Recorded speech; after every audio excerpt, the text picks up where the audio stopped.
शेतकरी मित्रांनो, राम राम. सांडोळचा शेतकरी या आपल्या यूट्यूब चॅनलमध्ये सर्वांचे स्वागत आहे. तर शेतकरी मित्रांनो, आज आपण या व्हिडिओमध्ये वांगे पिकामधील मर, तसेच टोमॅटो पिकामधील मर आणि मिरची पिकामधील मर रोग ह्याच्यासाठी उपाय काय करायला पाहिजेत आणि हे येतो कशामुळे, तर ही सविस्तर माहिती आपण अगदी कमी वेळामध्ये या व्हिडिओमध्ये पाहणार आहोत. तर शेतकरी मित्रांनो, तुमचं पीक कोणतं बी राहू द्या, उपाय आपल्याला एकच करायचे. वांगा असेल, मिरच्या असेल, टमाटा असेल, कारला असेल, दोडका असेल, आजू तुमचं कोणतंही पीक राहू द्या, ह्याच्यामध्ये जे मर रोग येते त्याचे महत्त्वाचे दोन कारण आहेत. पहिलं कारण आहे की आपल्या जमिनीमधील जी उनी राहते आहे, तर ती उनी आपल्या वांग्याचं, टमाट्याचं, मिरचीच्या मुळ्या कातरून खायला चालू करते आहे. आणि हे मुळ्या कातरून खायला चालू की झाड सुकते आणि आपण म्हणता मर रोग आला. हे महत्त्वाचं पहिलं कारण मर रोग येण्याचं. दुसरं कारण आहे की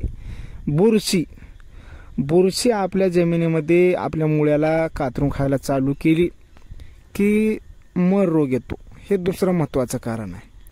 आणि आत्ता जे ही मर रोग आलाय, तर हा मर रोग ह्या 8-10 दिवसाच्या पावसामुळं, सततच्या पावसामुळे जमिनीमध्ये बुरशी तयार झाल्या आणि ह्या बुरशीमुळं आता झाडं सुकायला लागल्यात. आणि जोपर्यंत पाऊस चालू होता तोपर्यंत झाडं सुकत नव्हती, पण आता जसं जसं ऊन पडल तसं तसं तुम्हाला ते सुकलेले झाडं दिसतील. आणि आता शेतकरी घाबरून जायला चालू होतात की आता आमच्या प्लॉटमध्ये मर रोग आला, तर आपल्याला उपाय काय करावा लागेल. शेतकरी मित्रांनो, ह्याचे नियंत्रण करण्यासाठी आपल्याला एक कीटकनाशक आणि एक बुरशीनाशक हे जमिनीमधून द्यायचं आहे. जसं आपण फवारणी करत असताना एक कीटकनाशक आणि एक बुरशीनाशकाची फवारणी करतो, त्याच पद्धतीनं आपल्याला जमिनीमधून सुद्धा ड्रीप वाटे आपल्याला एक कीटकनाशक आणि एक बुरशीनाशक द्यायचं आहे. मग ते कोणतं द्यावं लागेल, आता तुम्हाला मी 2-3 पर्याय सांगतो, तुम्ही त्याच्यापैकी कोणतं बी द्या.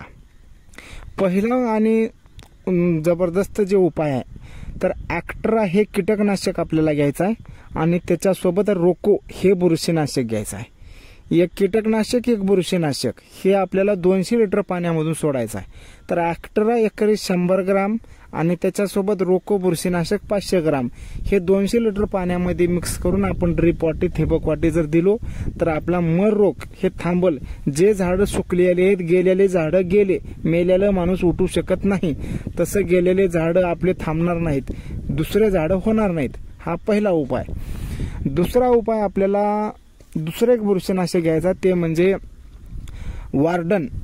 तर हे बेस्ट ॲग्रोलाईफ लिमिटेड कंपनीचं चांगलं आणि बेस्ट बुरशीनाशक आहे. ह्याच्यामध्ये एक कीटकनाशक आणि 2 बुरशीनाशकाचं कॉम्बिनेशन आहे. तर हे सुद्धा आपल्याला जमिनीमधून जर आपण दिलो, तर आपल्या टोमॅटो, मिरची, वांगी पिकाची मरत जागच्या जागी थांबणार आहे. तर ह्याचं प्रमाण काय, तर ह्याचं प्रमाण एकरी आपल्याला 400 ml अशा पद्धतीनं द्यायचं आहे. तिसरं बुरशीनाशक कोणतं आहे, तर तिसरं बुरशीनाशक सुद्धा चांगलं आहे, ते म्हणजे रोडोमिल गोल्ड हे बुरशीनाशक घ्यायचं आहे. आणि ह्याच्यासोबत आपल्याला आशाटामाप्राइड हे घ्यायचं आहे. एक कीटकनाशक, एक बुरशीनाशक.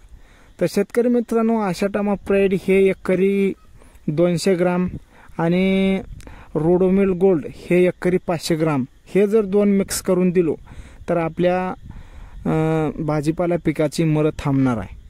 तर आणि शेवटचा आणि लास्टचा पर्याय एक सांगतो तुम्हाला, लयच जास्त मर झाल्या, कशानेच मर थांबना गेले, तर एलिएट हे एक बुरशीनाशक लय भारी आहे.